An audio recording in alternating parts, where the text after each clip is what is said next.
नाज़रीन, हिन वक़्तु असां हिते आहियूं, रज़ाकाबाद जो इलाइक़ो आहे, डिस्ट्रिक्ट मलीर जो इलाइक़ो आहे। असांजो साईं पुराणो दोस्त वली मोहम्मद गबोल साईं जो पुटु, जंहिंजो उमिरि हींअर तक़रीबन 9 साल आहे, जॾहिं पैदा थियो 3 साल ताईं बिल्कुलु नॉर्मल ऐं फिट फाट हुयो। 3 सालनि खां बाद हिन बुख़ार थियो। बुख़ार खां बाद जेको हुयो हिन डॉक्टरनि खे बि ॾेखारियो, पर आख़िर हिननि सां मसइलो इहो थियो त हिन जा ॿई टंग ऐं जेके आहिनि ॿई ॿांह हथ, इहे जेके हिननि जो थोरो सिस्टम अहिड़ो थी वियो जो सही नमूने कमु नथा कनि, ऐं इन जा जेके जंग आहिनि इहे बि सही कमु नथा कनि, हली बि नथो सघे।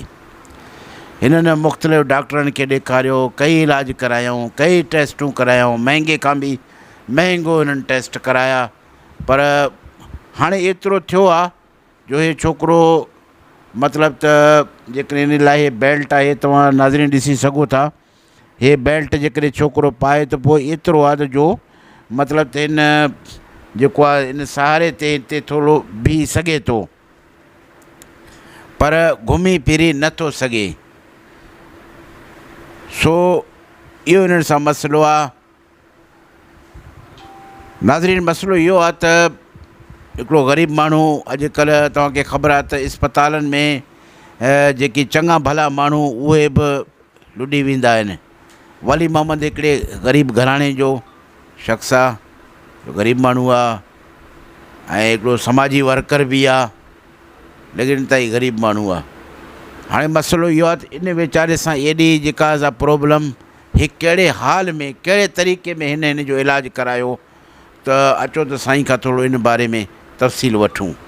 साईं वली मोहम्मद ख़ान, सभ खां पहिरीं तव्हां ॿुधायो त इहे छोकिरे, इन जी उमिरि घणी आहे ऐं इहो कीअं थियो वाक़ियो सॼो, थोरो असांखे तफ़सील ॿुधायो। साईं, हिन वक़्तु हिन जी उमिरि आहे 9 साल। अॼु खां 6 साल पहिरीं हिनखे बुख़ारु आयो। 3 साल पहिरीं जॾहिं उमिरि हुई 100% फिट फाट हो, मूंसां गॾु नमाज़ पढ़णु वेंदो, मदरसो बि पढ़ंदो, स्कूल में हुनखे एडमिट कयो।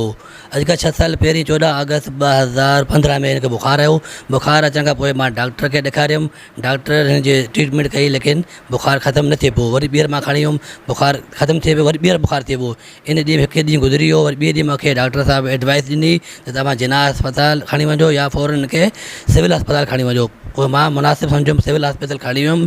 सिविल हॉस्पिटल वञी हुनखे डॉक्टर खे मां चयुमि, भाई हिनखे डॉक्टर साहिबु तव्हां रेफर कयो आहे, हिनखे बुख़ारु आयो आहे, बुख़ारु छॾे कोन पियो, हिनखे हाणे झटका लॻनि पिया। त डॉक्टर साहिबु सिविल वारनि मूंखे चयो त न, झटका न लॻनि पिया, हिनखे मिड़ी बुख़ारु आहे। मां चयो न डॉक्टर साहिबु, हिनखे झटका लॻनि पिया, हीउ मुंहिंजो पुटु आहे, मूंसां गॾु सुम्हंदो आहे। पोइ बाद में डॉक्टर साहिबु हिनखे एडमिट कयो हॉस्पिटल में। एडमिट खां पोइ हिननि मूंखे एडवाइस ॾिनी त असां हिनजे कमर मां या सर मां पाणी कढंदासीं, पाणी कढण जी टेस्ट कंदासीं त हिनजो कहिड़ी बीमारी आहे। पोइ मां हिनखे डॉक्टर साहिबु इजाज़त ॾिनी त भाई तव्हां सर जे बदिले कमर मां पाणी कढो। कमर में हिनजो पाणी कढियो त हीउ बिल्कुलु ई हलण फिलण खां माज़ूर थी वियो। जीअं त हाणे मूंखे 6 साल थी विया आहिनि, उन ॾींहं खां वठी अॼु ताईं हिनजो कंटिन्यू इलाजु हले पियो। सम्झी, दाऊ मेडिकल हॉस्पिटल जा तव्हांखे रिपोर्ट मां ॾेखारियमि, आ ख़ान जा रिपोर्ट मां तव्हांखे ॾेखारियमि, लियाकत जा बि तव्हांखे रिपोर्ट मां ॾेखारियमि। ॿिया मुख़्तलिफ़ हॉस्पिटलनि जिते मूंखे डॉक्टर रेफर कंदा आहिनि, ओॾे मां खणी वेंदो आहे। हिन जो डॉक्टर चवनि था त चेल जो रॻूं आहिनि उहे मरी वियूं आहिनि। हिन वक़्तु मां ग़रीब माण्हू आहियां, जेको बि मूं वटि जेको बि मुंहिंजो 2 पैसा गॾु हुआ ऐं कुझु मां दोस्तनि खां मिट माइटनि खां उधारा वठी हिन जो इलाजु मां करे रहियो हुउमि। हिन वक़्तु मुंहिंजो 15 लख खां मथे ख़र्च थी चुको आहे। हिन वक़्तु साईं मां 3 लख रुपया अञा बि मक़रूज़ आहियां दोस्तनि जो, मिट माइटनि जो। हाणे बिल्कुलु मां बेबसी आहियां, मां ग़रीब माण्हू आहियां। मुंहिंजा 6 बचा आहिनि। ॿी ॻाल्हि इहा त जीअं त मुंहिंजी सिर्फ़ु 34,000 रुपया पघार आहे, उन में मुंहिंजो पाण बि कार्डिक पेशेंट आहे, मुंहिंजी बि ट्रीटमेंट हलंदी आहे। त ॿी ॻाल्हि हिन लाइ वॾी मुश्किल त मां इलाजु करंदो आहियां। ज़ाहिरी ॻाल्हि आहे, डॉक्टर मूंखे चयो त हिनखे डेली खणी अचु। यकीन करे मां 3-4 साल खे लगातार खणी वेंदो हुओ दाऊ मेडिकल में, लगातार मां अची वञी मुंहिंजा लाभ पटिजी विया। पोइ डॉक्टर साहिबु मां चयो, मां ग़रीब माण्हू आहियां, मां एतिरो अफोर्ड नथो करे सघां, मां डेली नथो अचां। पोइ हुन चयो ॿिए ॾींहुं अचे, वरी विच में मां हिकु ॾींहुं छॾे ॿिए ॾींहुं वेंदुमि। पोइ आस्ते आस्ते डॉक्टर वरी मां डॉक्टर साहिबु मां मुंहिंजी माली उहा पोज़ीशन न आहे, त मां हाणे छा करे। डॉक्टर चयो हाणे तूं 2 ॾींहुं छॾे 3 ॾींहुं अचे। पोइ हाणे इन वक़्तु हाणे मुंहिंजी अहिड़ी पोज़ीशन थी आहे, ऐं सिर्फ़ु हफ़्ते में 1 मरतबो वञा थो। गाॾी त टैक्सी करे वेंदो आहे, जो ज़ारी ॻाल्हि बस में नथो खणी सघां। हिन जो माशाल्लाह 25 किलो वेट आहे, 9 साल एज आहे, जो हिनखे मां बस में नथो खणी वञी सघां। हिनखे मां सुज़ुकी पंहिंजो कार टैक्सी करे वेंदो आहे या रिक्शो करे वेंदो आहे। 1500 रुपया मूंखे वठंदा आहिनि, डॉक्टर साहिब मूंखे 500 रुपया फीस वठंदो आहे। सम्झो जॾहिं बि मां वेंदो आहियां 2 खां 2.5 हज़ार रुपया मुंहिंजो ख़र्च थी वेंदो हाणे हर हफ़्ते में। बाक़ी ॿियूं जेके दवाऊं लिखी ॾींदा उहे अलॻि हूंदियूं आहिनि। हिन वक़्तु मुंहिंजी अहिड़ी पोज़ीशन आहे, बिल्कुलु मूं वटि हिकु रुपयो बि न आहे। मां दोस्तनि जो मिट माइटनि जो दिलि सां मशहूरु आहियां, जंहिं मूंखे उधार पैसा ॾिना। हाणे मां बि शर्मिंदो आहियां उनखे मां बार बार पैसा उधार कीअं वठां। हाणे ॻाल्हि इहा त मां वटि बिल्कुलु वसाइल कोन्हनि। मां अव्हां सां हिकु नंढी रिक्वेस्ट कंदुमि त अहिड़ा का एनजीओ हुजनि या अहिड़ा का पंहिंजा गबोल बिरादरी जा दोस्त हुजनि या अञा ॿिया के दोस्त हुजनि तव्हांजा जेके मुंहिंजी हेल्प कनि, जीअं त मां हिन जो इलाजु करायां, जीअं त हीअ माज़ूरी खां बची सघे। मुंहिंजो इहो मक़सदु आहे। मां तव्हांखे हिन गबोल मीडिया जे थ्रू दोस्तनि खे इंफॉर्म कयां थो त मां ग़रीब माण्हू आहियां, मज़दूर माण्हू आहियां। मूं वटि बिल्कुलु हाणे एतिरा वसाइल न आहिनि जीअं त मां हिन जो इलाजु कंटिन्यू रखी सघां। हाणे हिन वक़्तु बिल्कुलु मां मायूसी चुप करे वेठो आहियां। इन करे तव्हां आया आहियो, तव्हांजी महिरबानी। तव्हां हीउ मुंहिंजो पैगाम अॻियां पहुचायो पिया। मूंखे उमेदु आहे त जेके बि दोस्त हीउ मुंहिंजो हिन मीडिया जे थ्रू पैगाम ॿुधी रहिया आहिनि त बिल्कुलु मुंहिंजी हेल्प कंदा। बाक़ी हाणे तव्हां बहितर सम्झो था।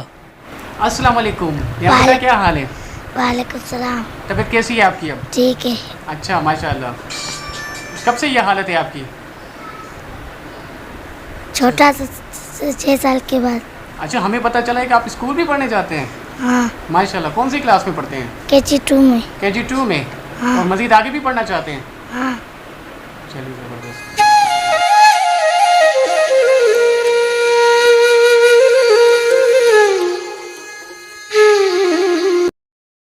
नाज़रीन, वली मोहम्मद गबोल जूं तव्हां ॻाल्हियूं ॿुधियूं। असां नंढड़े जो बि तव्हांखे कुझु क्लिप वग़ैरह ॾेखारिया। वली मोहम्मद बेसिकली हिकिड़ो मज़दूर माण्हू आहे। वीचारे जो नंढा नंढा ॿार आहिनि। हिन एतिरो ख़र्चो कयो आहे जो हे वीचारो हाणे हिन में का सकत न रही आहे जो वधीक वीचारो ख़र्चो करे। ऐं छोकिरे जो सम्झ त ज़िंदगी जो मसइलो आहे। हाणे हींअर डॉक्टर कुझु पुरुमेद आहिनि, डॉक्टर चवनि था हिन जो इलाजु करायो थी सघे थो अॻिते हली सही थी वञे, पर हुन में एॾो ख़र्चो आहे जो हे बर्दाश्त नथो करे सघे। सो दोस्तो, असां इहो छा चाहियूं त हे वीचारो वली मोहम्मद गबोल हिन जी भरपूर मदद कई वञे। इन में जेके बि NGO दोस्त हुजनि, साथी हुजनि, या जेके मुख़य्यर हज़रात हुजनि, जेके अलाह लोक माण्हू आहिनि, जेके अलाह जे राह में ख़र्चो कंदा आहिनि, लख किरोड़ ख़र्च कंदा आहिनि। मां सम्झां थो त जेकॾहिं हिते उहो पंहिंजो रुपयो बि लॻाईंदा त उहो उन्हनि जो राई खां कोन थी वेंदो। उन्हनि लाइ आख़िरत जो सामान थी वेंदो ऐं उन्हनि खे घणो अजर मिलंदो। तवक़ो खां बि ज़्यादा इन्हनि खे अजर हिते मिली वेंदो जेकॾहिं हिन ग़रीब जी मदद कंदा। ऐं ॿिया जेके बि असांजा हिते मलीर जा लोकल माण्हू, चाहे गबोल हुजनि, चाहे जोकिया बुरफ़त, जेके बि हिते जा लोकल हुजनि, उन्हनि खे बि घुरिजे त हिन जी भरपूर नमूने सां मदद कनि। ऐं ॿियूं जेकी समाजी तनज़ीमूं आहिनि, NGOs वारा आहिनि, उहो उन्हनि खे बि अपील आहे त हिननि जी वधि में वधि घणी हिन जी मदद कनि। वली मोहम्मद गबोल जा नंबर असांजे स्क्रीन ते मौजूदु आहिनि। तव्हां इहे नंबर नोट करे हिन सां डायरेक्ट राब्तो करे जेको थी सघे हिन जी मदद कयो। आख़िर में मां तव्हां खां इजाज़त वठंदुसि। अकबर गबोल, कैमरामैन राशिद अली गबोल सां गॾु, रज़ाकाबाद, मलीर, कराची।